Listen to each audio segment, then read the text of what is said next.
ఓయ్! ఈ మధ్య నేను చాలా వీడియోస్ చూశాను.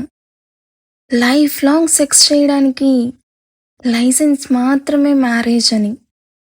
అది నిజమనుకుంటున్నావా నువ్వు?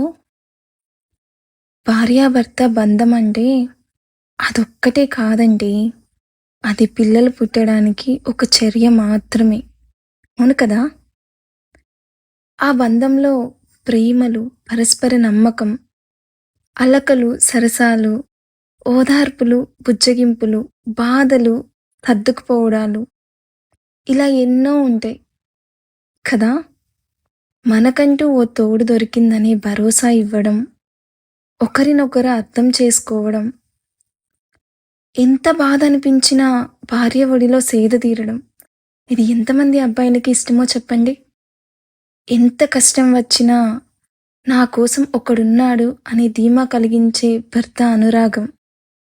నిజమే కదా అమ్మాయిలు? ఇదేనండి ప్రేమ బంధం అంటే. నీకర్థమవుతుందా?